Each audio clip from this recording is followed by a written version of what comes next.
The UN Charter guarantees equal treatment to all nations, yet the Human Rights Council passes more resolutions against Israel than all other countries combined.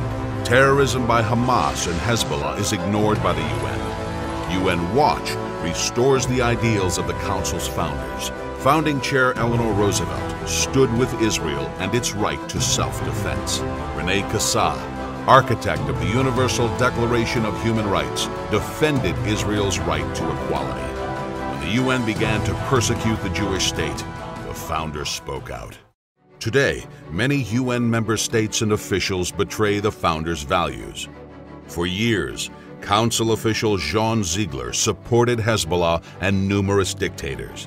UN Watch tirelessly exposed Ziegler's abuses and his role in creating the Muammar Gaddafi Human Rights Prize, terminating his career.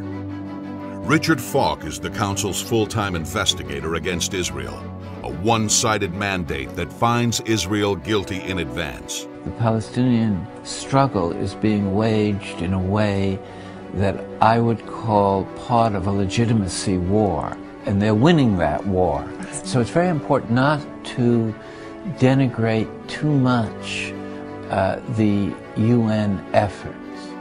UN Watch leads the opposition to Falk, exposing his support for terrorism and 9/11 conspiracy theories. Given that you played a key role in publishing David Ray Griffin's book, The New Pearl Harbor, the leading conspiracy tract arguing that 9/11 was an inside job and your name is on the front cover, are you concerned about how your actions impact on the credibility of the United Nations? Thanks to UN Watch action, Falk has been repeatedly condemned by the US, Britain, Canada, even by his own boss. The special rapporteur suggested that there was an apparent cover-up in the 2001 terrorist attacks on the United States. I want to tell you clearly and directly, I condemn this sort of inflammatory rhetoric. It is preposterous. Days after the Boston Marathon terrorist attack, Falk blamed the bombings on American global domination and Tel Aviv. UN Watch sparked a firestorm, prompting world leaders to denounce Falk. CJ, Professor Richard Falk's comments were posted online and are now receiving criticism from around the world. Pressure mounted, and the United Nations reversed course.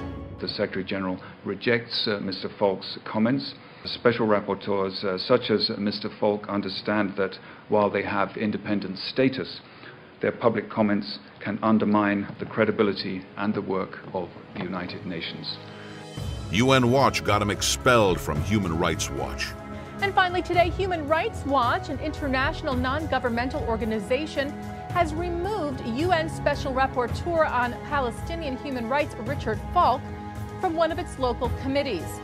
UN Watch, a non-governmental organization based in Geneva that monitors the performance of the United Nations, had called on Human Rights Watch to remove Falk, saying he has been spreading anti-Semitism.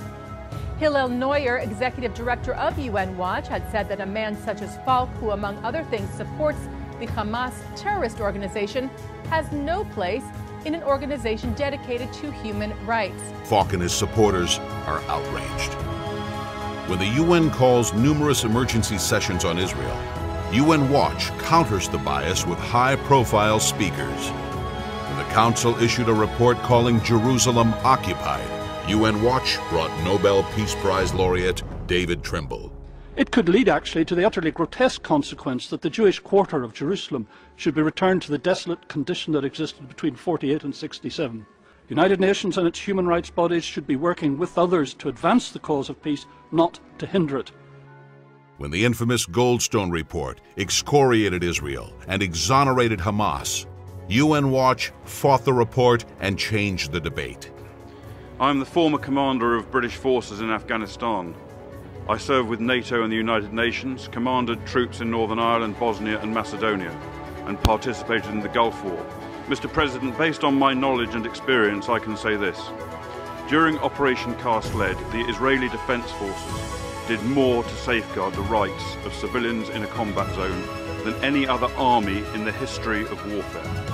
When Colonel Kemp's speech went viral, UN Watch continued to campaign against the Goldstone report, and Judge Goldstone retracted. When the Turkish Prime Minister told a UN summit on tolerance that Zionism was a crime against humanity, world leaders were silent.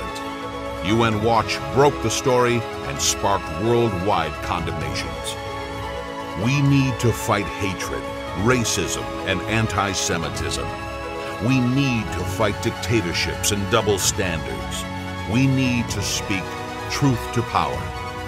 We need UN Watch.